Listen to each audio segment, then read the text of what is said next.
예, 오케이. 예, 지난주에 저희 열재앙하고 또 니고데모, 네, 거듭남에 대해서 이제 짧게 저희가 봤는데 거기서 굉장히 중요한 게 하나 있었는데 제가 그거를 빼먹었더라고요.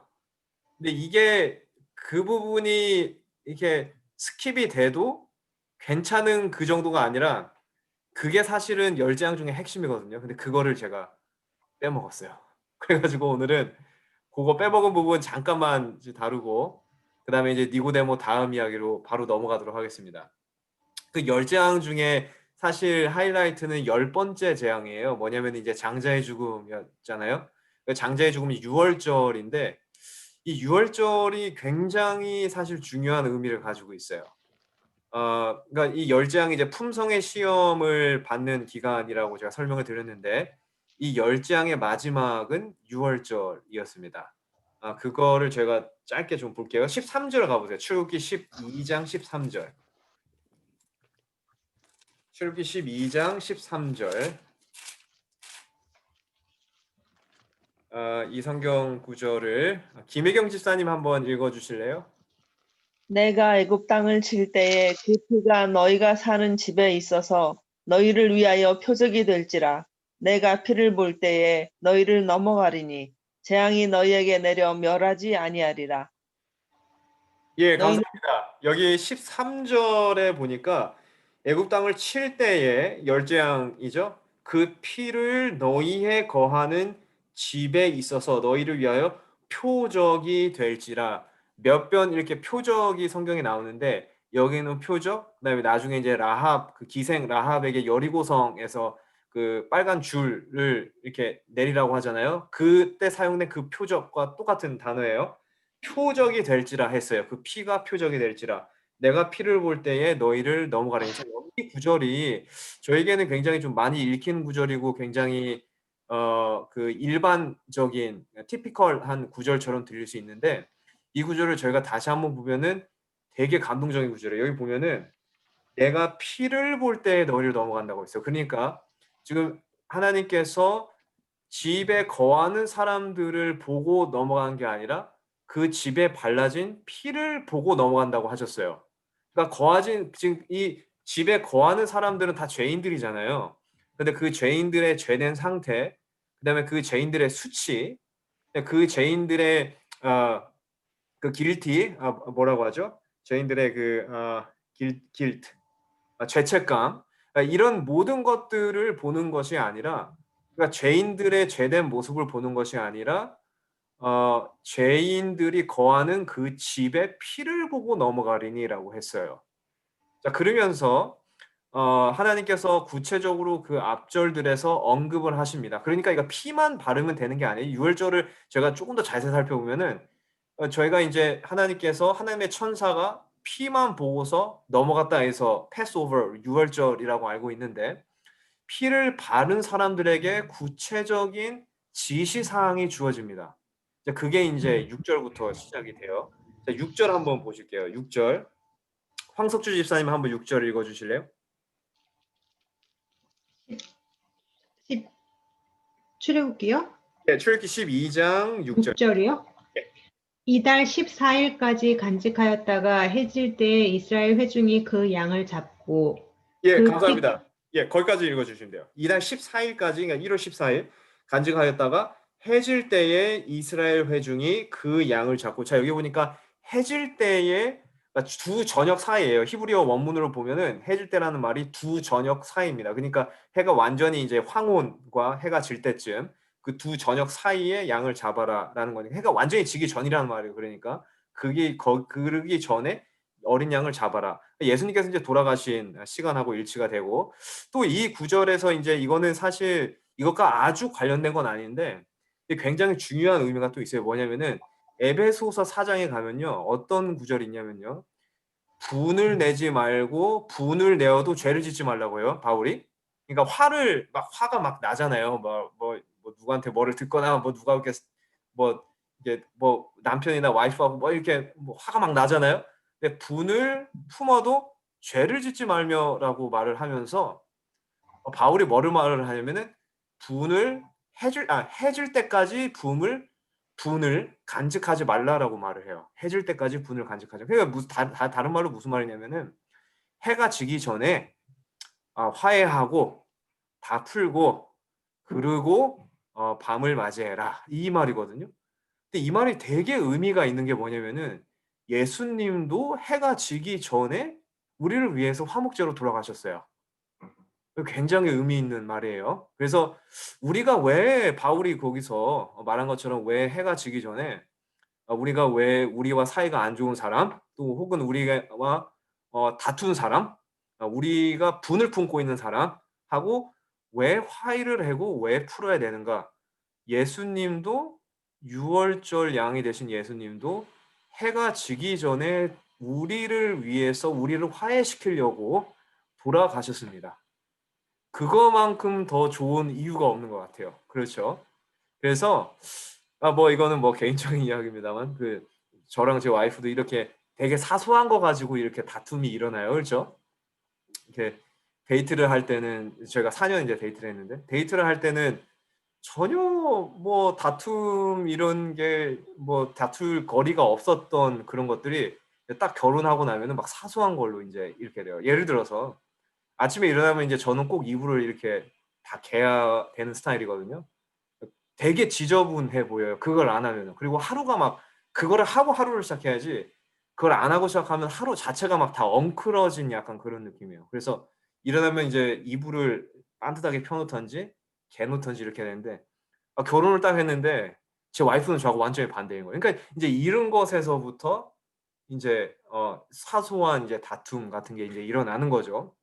그것도 뭐 저보다 다 선배시들에게는 선배님들이시니까 더 잘 아시겠지만 그것도 막 2-3년 막 다투다 보니까 인제 힘들어서 인제 그런 것도 안 하죠. 이제 서로 이해하고 "아이고 뭐 그러면 그래라." 뭐 이제 이러고 이제 사는데 어 이 제 와이프가 결혼 초기 때 저한테 이런 말을 했어요. 뭐냐면은 "우리가 다투는 일이 분명히 있을 건데 우리가 다투더라도 해가 지기 전에는 서로 기도하고 풀고 자야 된다." 이 말을 저한테 했거든요. 저는 이 말이 이해가 안 갔어요. 아니 나는 풀 준비가 안 됐는데 이거 왜 풀어야 되지? 인제 이런 거예요. 그렇잖아요. 풀 준비가 되고 진짜 마음에서 원해야 이게 푸는 거지.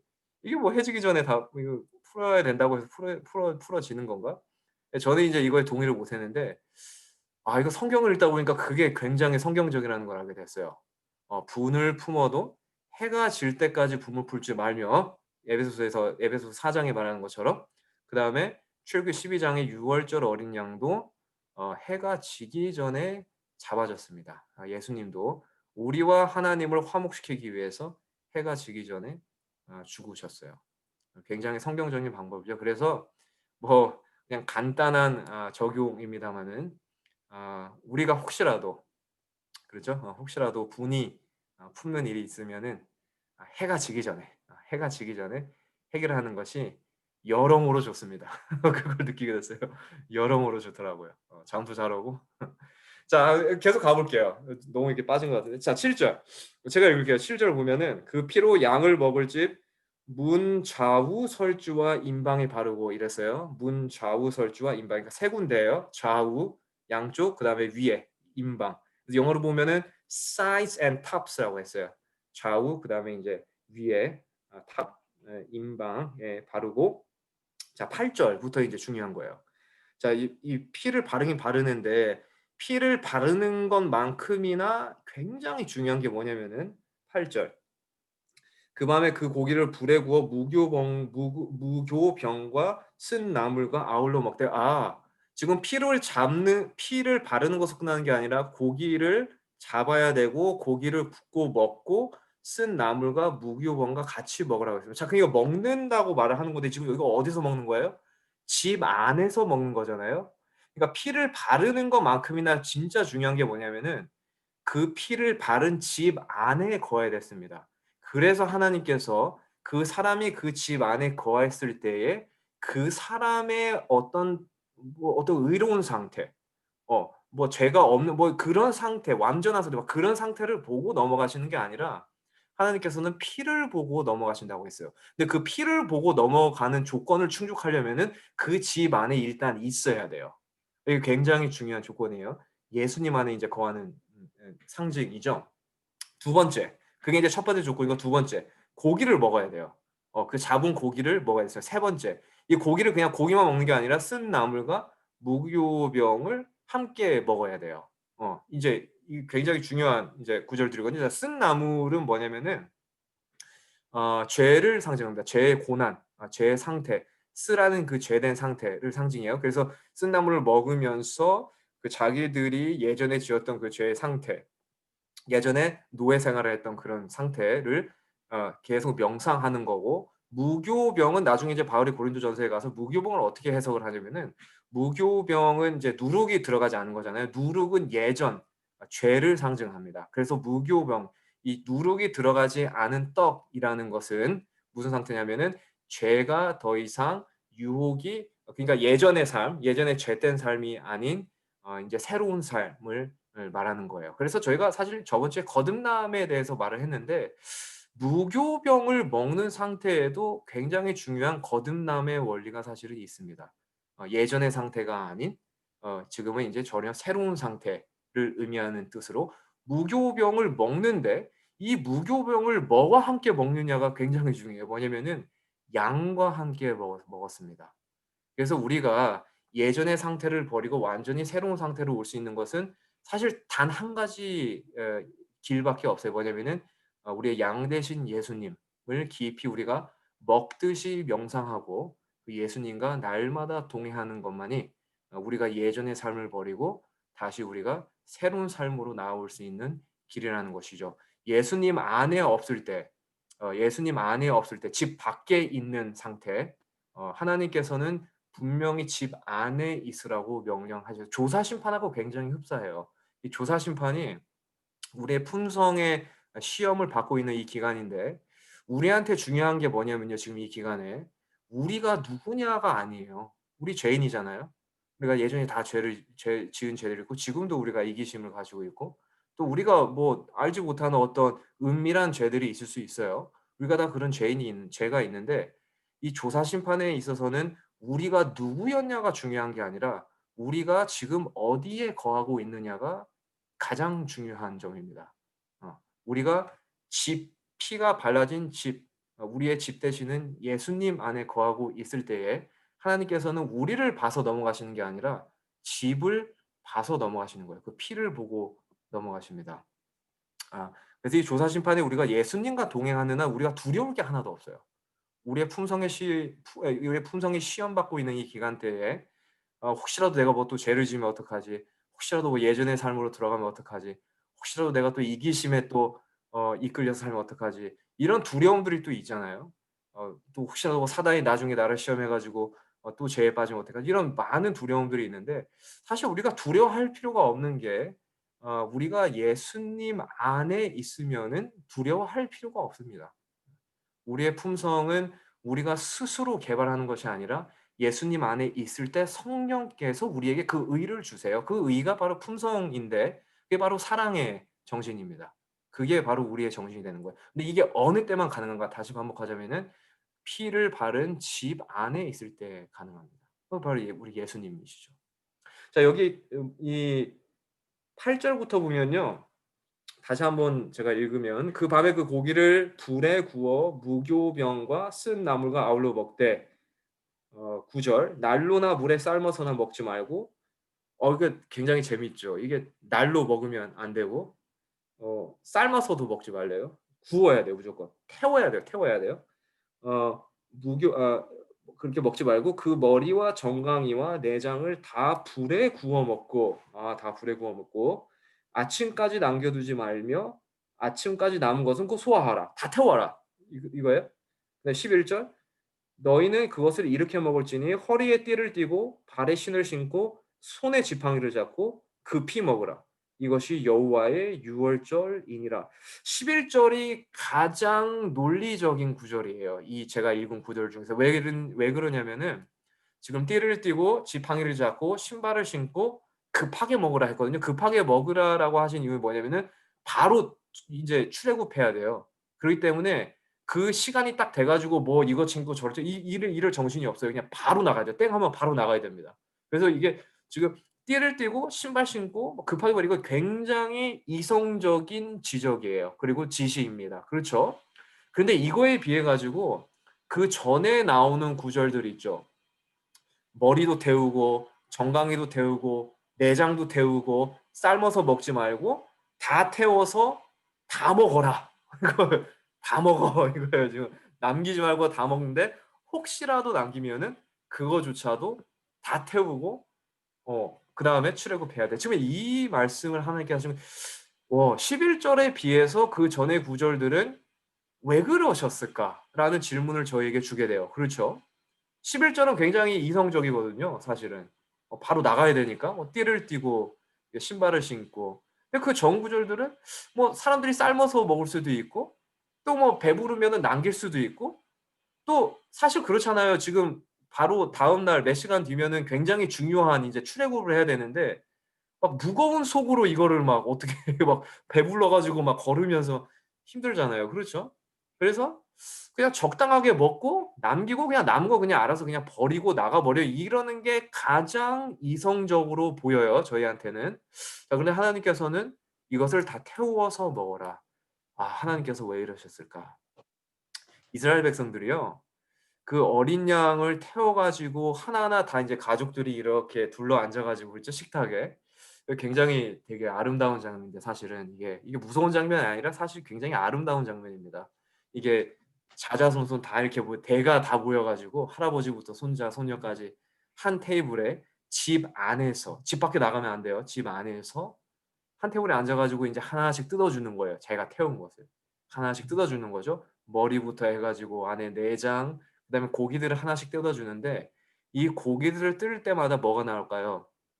고기들이 다 태워져 버린 그 고기의 속이 나오겠죠. 그렇죠. 하나하나 다 뜯을 때마다 고기를 가르고 또 뜯어서 또 주고 또 주고 할 때마다 다 타 버리고 다 태워져 버린 그 고기의 속들을 온 가족이 둘러앉은 가족들이 동시에 다 보고 있단 말이에요 지금. 근데 이 굉장히 감동적인 장면인 게 뭐냐면은 이 태워진 고기를 그들이 먹고 있을 때에 그들은 알지 못했습니다. 뭐냐면은 이 태워진 고기의 속처럼 이미 그들의 400 년간의 죄된 생활과 출애굽 노예의 생활과 400년 동안의 하나님의 이름조차도 잊어버린 그들의 상태 때문에 이미 속이 타버린 아버지의 그 마음이라는 것을 그들이 그때 보면서 그 마음을 지금 먹고 있는 거예요. 어린 양의 마음을 먹고 있는 겁니다. 그들의 죄 때문에 다 타버리시고 다 나가 버리신 그 아버지의 마음을 그들이 이제는 먹고 있는 거예요. 그것을 보는 것이고 그것을 느끼는 것입니다. 그래서 유월절은요. 이 바른 피의 의미도 굉장히 중요하지만 그 피를 바른 사람이 그것과 어떻게 관련해서 시간을 보내고 있는가도 굉장히 중요합니다. 피를 바르는 것은 그 조건 중에 하나이고 그 피를 바른 집에 이제는 그 사람이 어떠한 생활을 살고 있는가. 피를 발랐다고 하는데 그러면 과연 그 피를 바른 사람처럼 생활을 하고 있는 것인가? 아니면은 전혀 피를 바른 사람같이 생활을 하고 있지 않은 것인가? 집 밖에서 고기를 먹지 않으며 쓴나물도 먹지 않으며 무교병도 먹지 않으며 그렇게 생활하고 있는 것인가? 이게 조사 심판이 행해지고 있는 그 핵심 중에 하나입니다. 그리스도인이라고 예수님을 믿는다고 피를 발랐다고 하는 그리스도인이라고 하는 사람들이 과연 성령의 열매를 맺고 살고 있는가? 과연 순종의 삶을 살고 있는가? 과연 그 집안에 여전히 거해서 아버지의 마음을 보면서 쓴 나물과 무교병, 예전의 삶이 아닌 새로운 삶을 갈망하고 살고 있는가? 그것이 유월절의 핵심이자 지금 열 재앙 중에 마지막이 유월절이었잖아요. 저는 지금 우리가 그 시대를 살고 있다고 확신합니다. 지금 우리는 그 열 재앙 중에 다 달라 가지고 지금 완전히 마지막 때에 와 있어요. 그게 바로 유월절이거든요. 근데 이것에 저희가 두려워할 필요가 없는 게 우리에게 예수님이 계세요. 그래서 예수님 안에 우리가 거할 때는 언제든지 우리가 아무것도 두려워할 필요가 없습니다. 풍성의 시험을 받고 있는 이때 오직 우리와 같이 걸으실 수 있는 분은 오직 예수님이시라는 거, 6월절의 사건을 통해서 우리가 알 수 있습니다. 이게 이제 거듭남의 주제와 굉장히 중요한, 우리가 어디에서 거듭나고 누구로 인하여 거듭나고 누구 안에서 거듭나는가, 예수님이시죠. 예수님이 없이는 저희가 거듭남을 사실 말할 수 없습니다. 자, 니고데모와 거듭남의 이야기를 지나서 이제 3장에 또 다른 이야기가 등장을 해요. 그 다음 이야기인데 침례 요한의 이야기입니다. 침례 요한이 아직은 죽지 않았어요.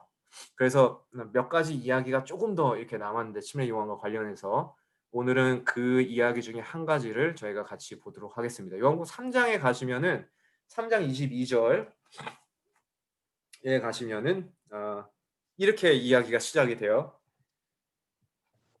제가 읽겠습니다. 이후에 예수께서 제자들과 유대 땅으로 가서 거기 함께 유하시며 침례를 주시더라. 지금 보니까 예수님께서 본격적으로 침례를 주시기 시작하신 거예요. 지금 다시 한번 짧게 정리하자면 예수님께서 처음으로 예루살렘으로, 그러니까 공생애를 이제 시작하시면서 처음으로 예루살렘으로 오셨고, 그 오신 예루살렘에서 성전을 정결하게 하셨고, 그 다음에 니고데모를 만나셨고, 그 다음에 보니까 침례를 주기 시작하세요. 22절에 보니까. 자, 그런데 예수님께서 침례를 주실 때에 23절에 이 사람도 여전히 침례를 주고 있습니다. 23절. 요한도 살렘 가까운 에논에서 침례를 주니, 요한도 침례를 주고 있어요. 예수님께서 침례를 주실 때 거기 물들이 많음이라 사람들이 와서 침례를 받더라.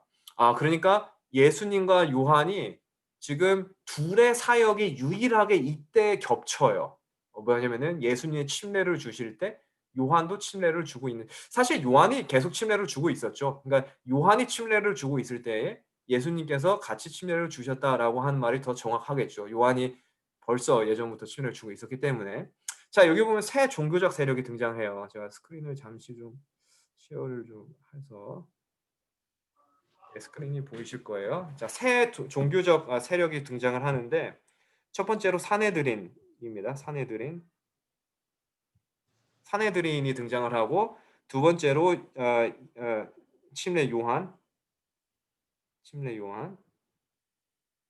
등장을 하고, 세 번째로 예수님이 등장을 합니다. 그렇죠? 여기 지금 22절과 23절에 보면은 예수님이 침례를 주고 침례 요한 침례를 주고 또 그 뒤에는 사내들이라는 거대한 종교적 조직이 있어요. 자, 그런데 보시면은 사내들이는요, 둘 다 엄청 싫어해요. 둘 다 너무 싫어해요. 그렇죠? 이야기를 보면은 계속 그렇게 흘러가죠. 왜냐하면 사람들이 지금 성전에 와야 되는데 와서 뭐 11조도 내고 예배도 드리고 찬양도 하고 해야 되는데, 침례 요한이 등장하자마자 사람들이 예루살렘 성전으로 오는 게 아니라 어디로 가요? 광야로 가요. 계속 침례 요한이 있는 데로 가는 거예요. 그러니까 사내들이는 불편할 수밖에 없습니다. 왜냐면은 현저하게 예배를 참석하는 사람들의 숫자가 완전히 줄었거든요. 반면에 광야에 가는 사람들의 숫자는 엄청나게 늘었어요. 그렇죠?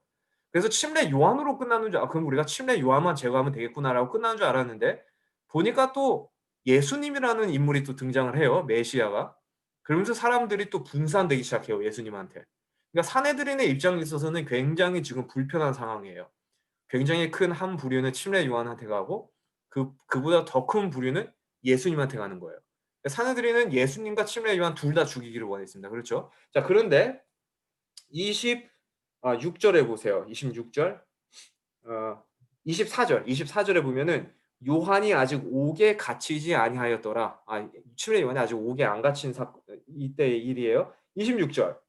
저희가 요한에게 와서 가로되 랍비여, 성세님과 함께 요단강 저편에 있던 자 곧 성세님이 증거하신 자가 침례를 주매 사람이다 그에게로 가더이다. 침례 요한의 제자들이 침례 요한에게 와가지고 지금 가만히 보니까 우리한테 왔던 대다수의 사람들이 다 예수님한테 가더이다라고 말을 하는 건데, 지금 이 말하는 것에 뭐가 포함되어 있는 거예요? 우리 사람들을 다 뺏겼다, 이게 포함되어 있는 거예요. 그러니까 무슨 말이냐면은 굉장히 불편한 거예요. 지금 침례 요한의 제자들도 굉장히 불편해. 그래서 침례 요한의 제자들도 예수님을 별로 좋아하지 않았습니다. 자기들의 군중을 다 뺏겼거든요, 예수님한테. 그렇죠? 그래서 지금 예수님이 가장 지금 핵심 인물인데 지금 이 시대 때에 예수님의 세력이 커지면 커질수록 사내들인과 침례 요한의 제자들은 모두 다 지금 불편한 거예요. 그러니까 예수님은 지금 양쪽 다한테 견제를 받고 계신 거예요. 그렇죠? 사내들인도 견제를 하고 침례 요한의 제자들도 예수님을 계속 견제하는 거예요. 왜냐면은 커지면 커질수록 계속 불편해지는 거거든요. 그렇죠? 자, 근데 그래 가지고 이 이유 때문에 나중에 예수님께서 곧바로 갈릴리로 가시는 이유가 바로 이 이유예요. 예수님께서는 그 세력이 계속 커지는 것을 이거 아셨거든요. 커지면 커질수록 사람들이 모이면 모일수록 신의 요한의 제자들을 불편하고 사내들이는 더 자기를 빨리 죽일 것이라고 모의를 하겠다는 걸 아시고 계셨어요. 그렇기 때문에 세력이 커지면 커질수록 예수님께서 갑자기 딱 끊고 막 가시는 장면들 많잖아요. 성경에 보면은. 이게 바로 그런 이유 때문에 그렇습니다. 이때도 사장을 시작하자마자 예수님께서 갈릴리로 바로 가세요. 왜 가셨는가? 바로 이런 이유 때문에 그러셨어요. 커지면 커질수록 계속 견제를 받으시니까 예수님께서 일부러 다 놔두시고 갈릴리로 가시는 것이죠. 그리고 예수님께서 나중에 고침을 받을 때 요한복음에는 그게 많이 나오지 않습니다. 근데 마가복음에 보면 그게 굉장히 많이 나와요. 뭐냐면은 사람들을 딱 고쳐주고 아무에게도 말하지 말라. 뭐 이런 장면들 되게 많이 읽으셨죠. 뭐 아무에게도 보이지 말라, 아무에게도 말하지 말라, 뭐 안식일에 사람 고쳐주면서 그런데 막 이 고쳐진 환자가 너무 신나가지고 사람들한테 다 퍼뜨리고 다니고 뭐 그런 이야기들 굉장히 많은데 왜 아무한테도 말하지 말라고 하시는가? 바로 이 이유 때문에 그래요. 자꾸 자기의 세력이 커지면 커질수록 너무 강한 견제를 받기 때문에 예수님께서는 일부러 피하신 것입니다. 이런 이유 때문에 뭐 그들에게 뭐 너희는 뭐 너희가 뭐 고침받은 그런 즐거움조차도 가지면 안 돼. 뭐 이런 거를 말씀하신 게 아니라 이런 이유 때문에 그러신 거였어요. 자, 사내들인가 침례 요한의 제자들에게서는 숫자가 중요해요. 그것 때문에 지금 견제를 받으신 거죠, 예수님이. 침례 요한의 제자들도 우리의 군중들이 다 그에게 가더이다. 그러니까 뭐예요? 숫자예요, 숫자. 숫자가 너무 줄어들었거든요. 예수님한테 다 한 거예요. 사내들인도 뭐예요? 지금 예배를 딱 시작했는데 사람들이 몇몇 안 앉아 있어요. 다 어디로 갔는가? 다 침례 요한하고 예수님한테 다 간 거예요, 사람들이. 그러니까 사내들인도 지금 뭐가 굉장히 신경 쓰이냐면은 숫자가 굉장히 물리적인 숫자가 굉장히 신경 쓰이는 거예요. 근데 예수님에게서는 숫자가 별로 중요하지 않아요. 숫자가 중요했더라면은 예수님께서 이거 바로 갈릴리로 가시면 안 됐었고 바로 군중들을 해체시켜 주시면 안 됐었고 또 고쳐진 병자들에게도 조용히 하라고 함구하라고 말하지 않으셔야 됐어요. 숫자가 중요했더라면. 근데 예수님께서는 바로 해체시키시고 병자들에게도 아무에게도 말하지 말라라고 말씀하셨거든요. 그러니까 무슨 말이냐면은 예수님에게 있어서는 숫자가 별로 중요하지 않았습니다. 사내들이는 숫자가 중요했고 침례 요한의 제자들은 숫자가 중요했어요. 근데 예수님은 그러지 않으셨어요. 숫자가 별로 중요하지 않아요. 왜 그랬을까요? 왜 그런가? 자, 빛의 속성에 대해서 이 이야기가 나오기 바로 몇 구절 전에 요한이 굉장히 중요한 빛의 속성에 대해서 말을 해요. 자, 20절 가보세요. 20절, 3장 20절. 3장 20절. 3장 20절을 이영순 집사님 한번 읽어 주실래요? 3장 20절.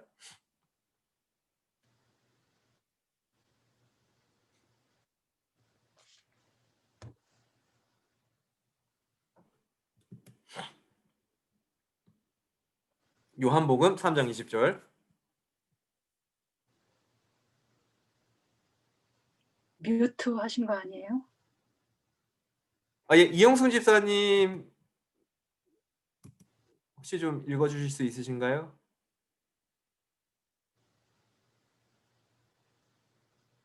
안 되시나 본데. 안 되신구나. 오케이, 오케이. 예, 알겠습니다. 괜찮습니다. 강영미 집사님 좀 읽어 주실래요? 악을 행하는 자마다 빛을 미워하여 빛으로 오지 아니하나니 이는 그 행위가 드러날까 함이요.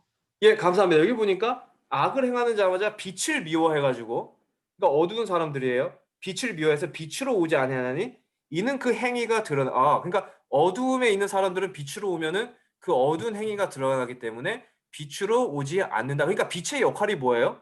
어두움을 몰아내는 역할을 한다라는 말을 하는 거예요, 지금. 빛이 있으면은 밝아지죠. 어두움이 사라지죠. 어두움을 몰아내는 역할을 하는 거예요. 저희가 빛의 역할을 이렇게 알고 있는데 여기 보니까 저도 이제 이거를 다시 읽으면서 보게 됐는데 정말 중요한 빛의 속성이 하나 더 있어요. 뭐냐면은 21절 보세요. 21절. 21절.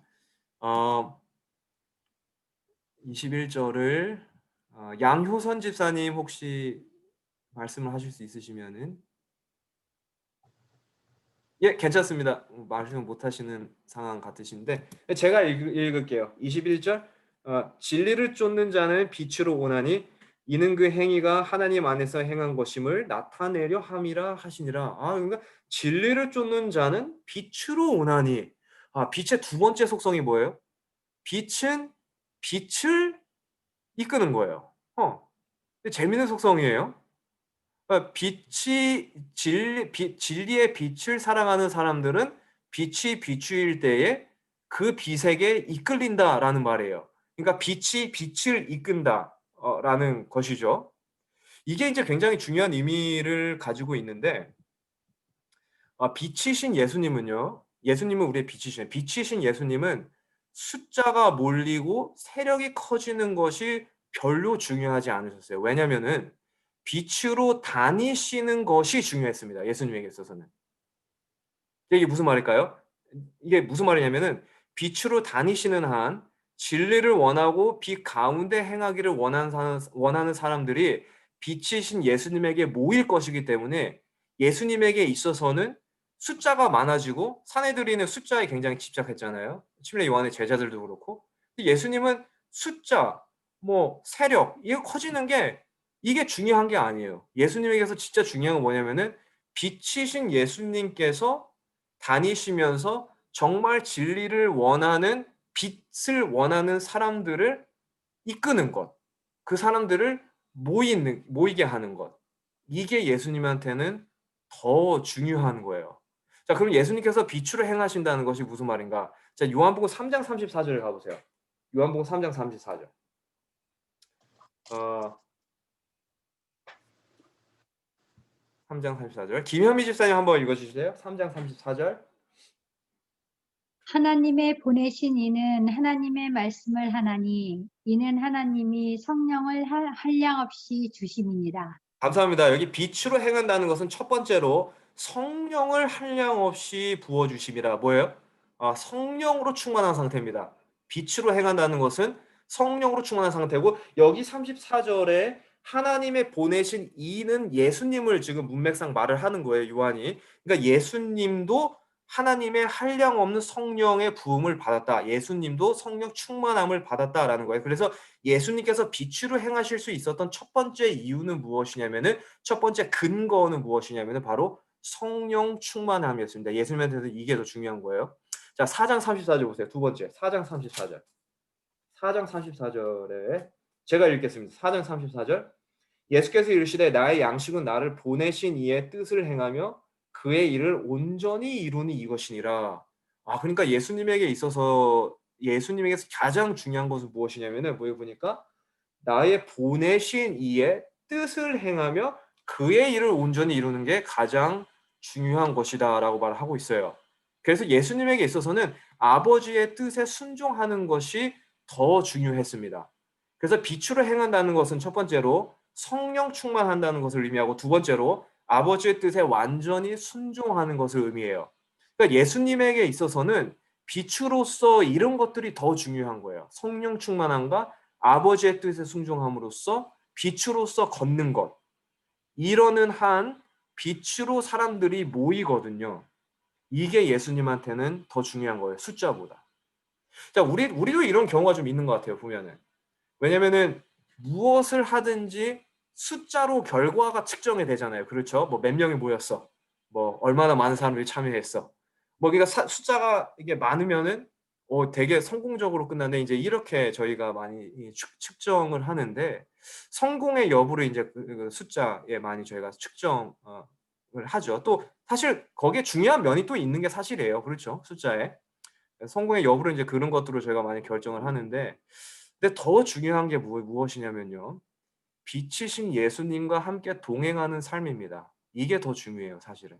그러니까 우리 또한 빛이신 예수님과 동행하여 세상의 빛으로 살고 있는가가 더 중요해요. 예수님에게 있어서도 마찬가지였습니다. 침례 요한의 제자들과 사내들이는 자기들의 성공의 여부와 자기들이 지금 잘하고 있는지 못하고 있는지를 숫자로 판단을 했지만 예수님은 그러지 않으셨어요. 예수님은 여전히 자신이 빛으로서 그곳을 걷고 계시셨는가? 이것이 가장 중요했습니다. 무엇이냐면은 성령 충만함과 하나님의 뜻에 순종하는 것이었어요. 우리도 이것이 더 중요해야 됩니다. 무엇이냐면은 우리의 성공의 척도는 우리가 숫자로 물론 다시 말씀드리지만 거기에도 중요한 부분이 있는 건 사실이에요. 그렇죠? 저희가 이제 분석을 하고 결과를 낼 때는 그것도 중요한 역할을 합니다. 그런데 궁극적으로 그 무엇보다도 우리가 우리의 성공의 여부를 측정하는 것은 숫자보다도 우리는 과연 빛으로서 성령 충만하고 하나님의 뜻에 순종하는 삶을 살고 있는가? 이것이 사실은 가장 중요한 것이죠. 그래서 이 사내들인이 원하는 건요. 다시 스크린을 보시면은 사내들인이 원하는 것은 무엇일까요? 사내들인은 예수님도 싫어하고 침례 요한도 싫어해요. 그러니까 사내들인이 원하는 것은 어떻게 하면 이 둘을 이간질해 가지고 그렇죠. 어떻게 하면 이 둘을 분열시켜 가지고 좀 서로 그냥 막 싸우게 해 가지고 우리가 손을 안 대도 그냥 서로 싸우다가 죽어버리면 얼마나 좋을까. 사내들인은 이제 그거를 가장 원하는 거예요. 그러니까 예수님의 세력도 크고 침례 요한도 세력도 크니까 서로 막 계속 견제하면서 서로 그냥 피 터지게 싸우다 서로 죽어라. 이게 사내들인이 이제 가장 원하는 거거든요. 그래서 사실 이간질을 많이 시키려고 합니다. 실제로 사내들인이 예수님의 제자들과 침례 요한의 제자들을 이렇게 선동해 가지고 그런 역할을 많이 하려고 해요. 사내들인한테 그게 제일 편하거든요. 그렇죠? 자, 그런데 지금 여기 보면 침례 요한의 제자들이 예수님을 견제하는 장면을 저희가 읽었잖아요.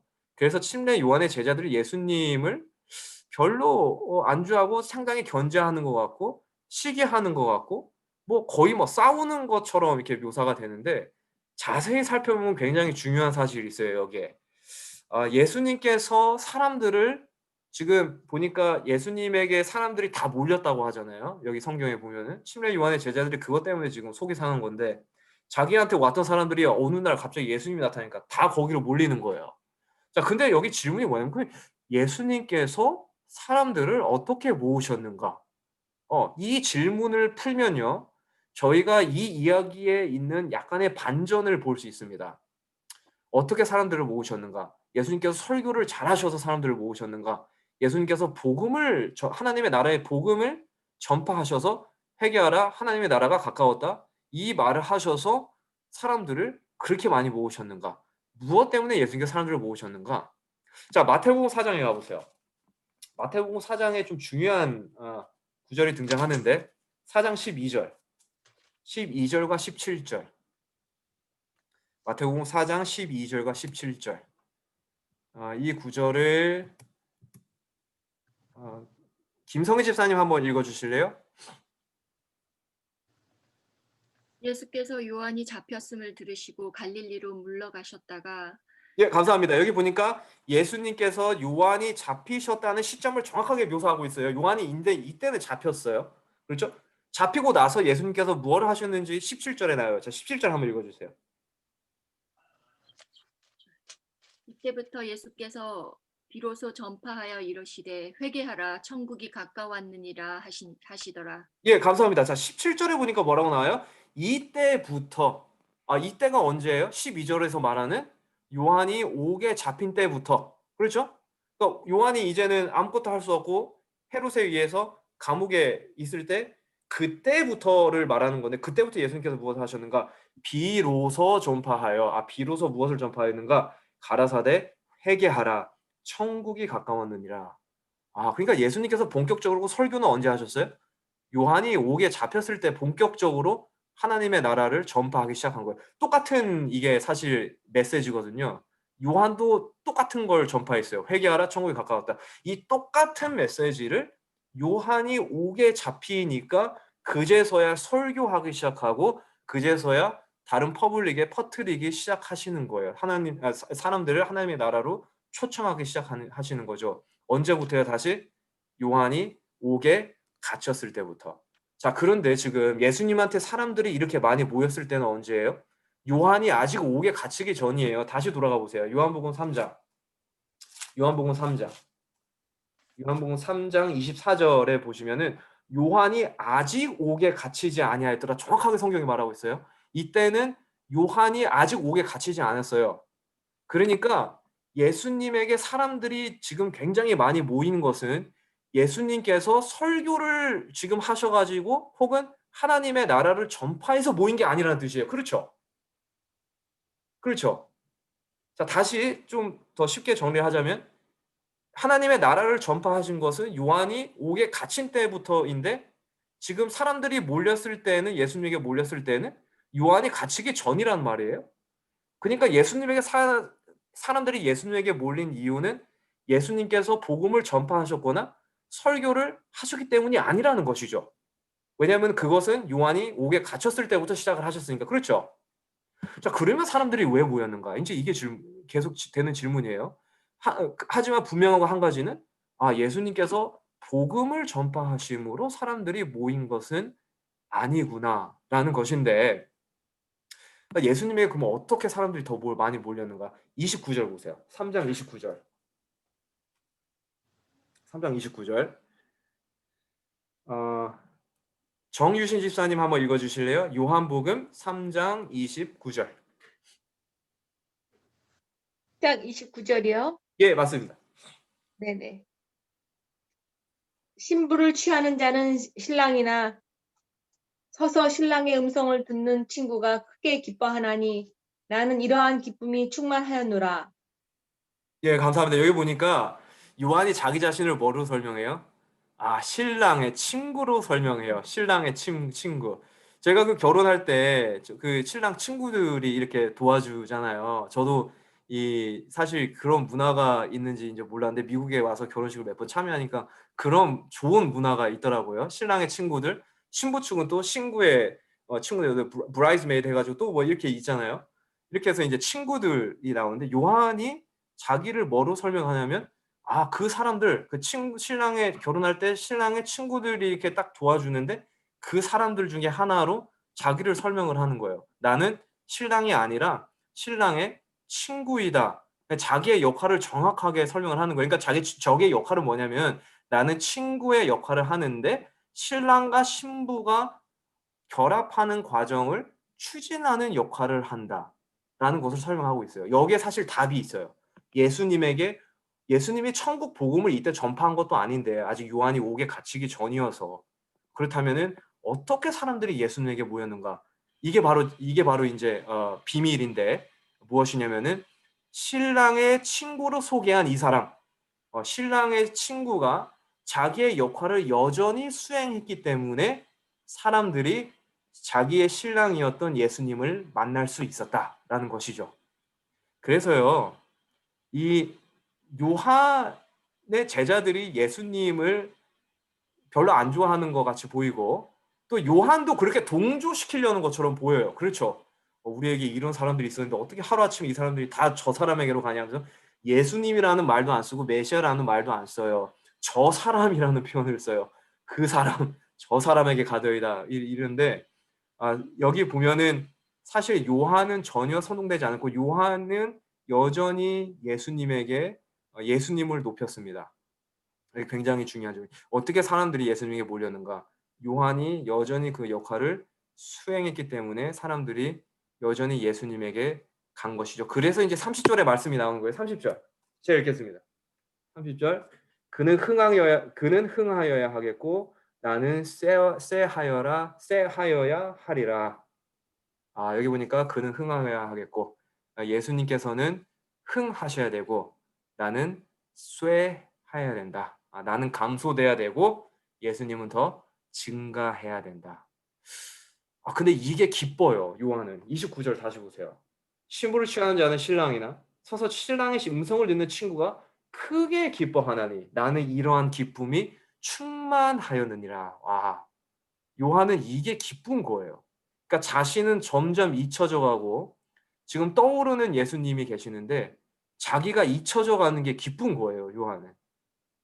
그래서 이 구절이 굉장히 감동적인 구절입니다. 요한은 완전히 그리스도에게 사로잡힌 사람이었어요. 그리스도를 계속 바라보니까 자기 자신을 잊게 되는 거예요. 근데 그게 기쁜 거예요. 이게 예수님을 바라보는 사람들의 기쁨이죠. 예, 뭔가 내가 내가 오늘은 뭔가 해서 기쁜 게 아니라 그저 예수님을 바라봄으로써 예수님이 내 삶에서 높아지는 것 그 자체가 나에게는 기쁨이 되는 것이죠. 자, 여기 그는 흥하여야 하겠고 나는 쇠하여라 하리라, 이 말씀이 예수님께 명성과 인지도가 더 몰려야 된다라는 뜻처럼 보여요. 그렇죠? 그런데 잘 보면요.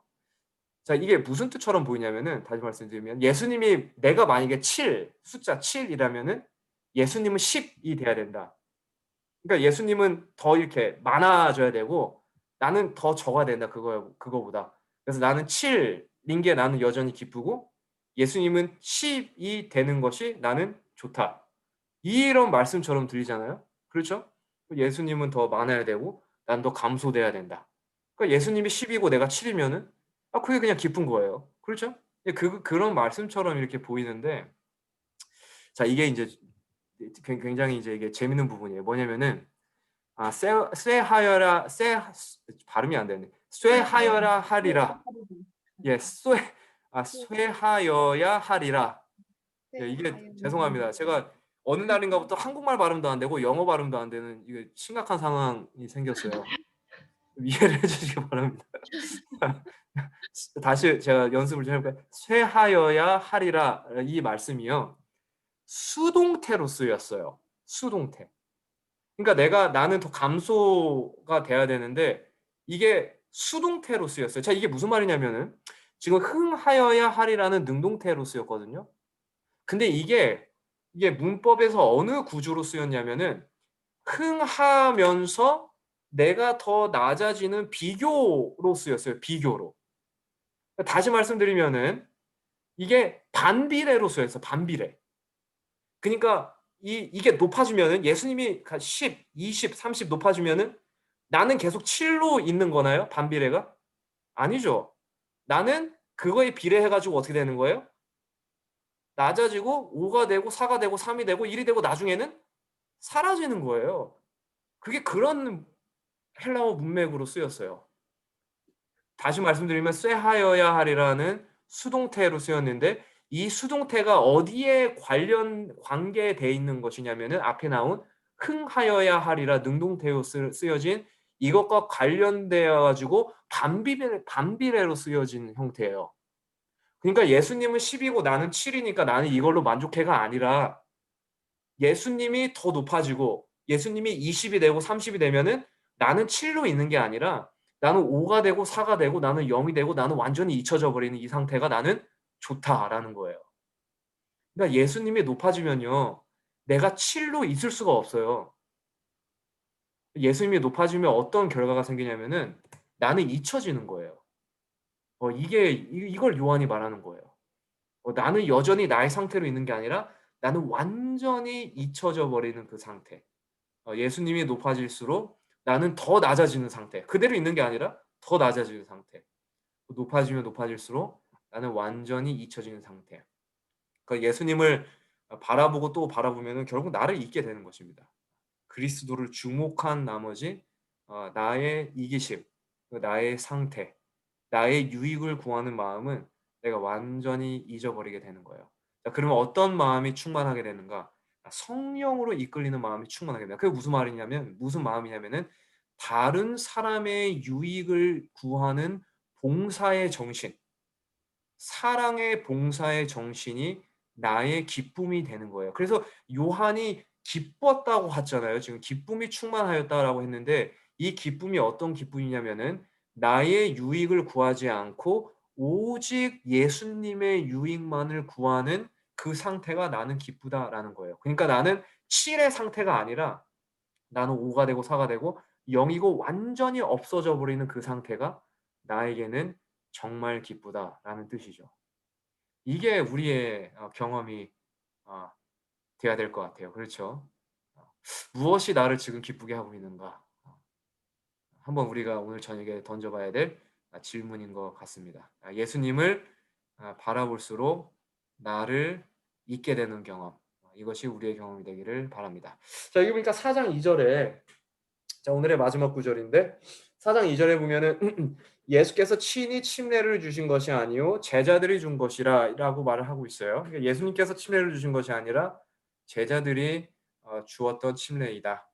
이때 아마도 제자들은 자기들이 무슨 일을 하는지 잘 몰랐을 수도 있어요. 그렇죠?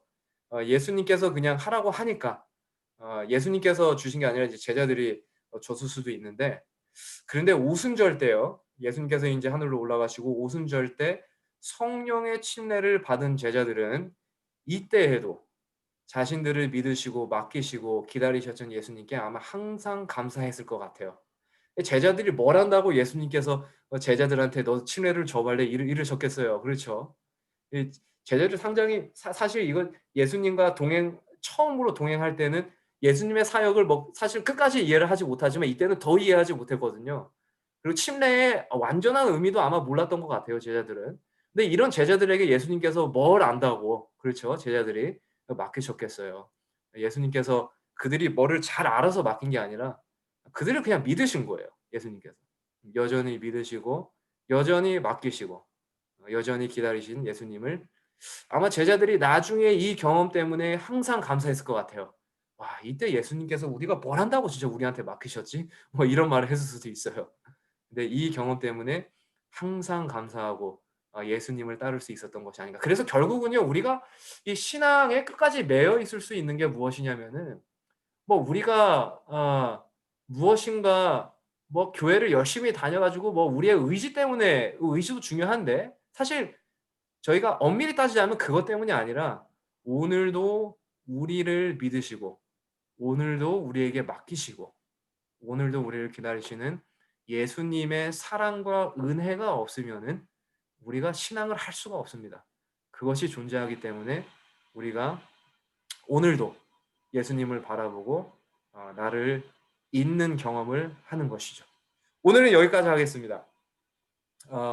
다음에는 저희가 사마리아 여인, 그 유명한 이야기, 요한복음 4장에 나오는 사마리아 여인의 이야기와 조금 더 스피드를 올려가지고 마가복음 2장으로 바로 죄송합니다. 마가복음 1장 후반부로 바로 넘어가도록 하겠습니다.